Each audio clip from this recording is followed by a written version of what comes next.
এখানে বসো। কি হয়েছে? ডাক্তারবাবু, দম নেই যাচ্ছি, নিঃশ্বাস কষ্ট হয়েছে ডাক্তারবাবু।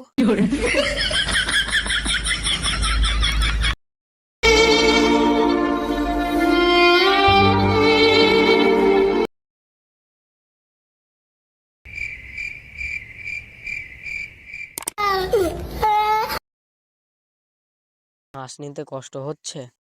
হ্যাঁ।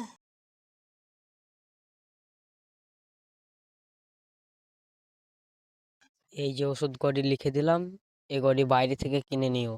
আর আমি কিছু ওষুধ দিচ্ছি, এগুলো কন্টিনিউ খেতে হবে। কিন্তু সকালে ব্রাশ করার সময় একটা, দিনে 2বার খাওয়ার পর, আর রাতে শোবার সময় একটা।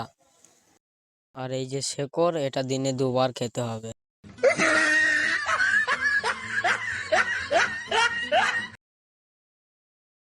এটা দিনে 3 আউচ করে খেতে হবে কিন্তু। দেখি ভাই স্লিপটা কি লিখে দিয়েছে।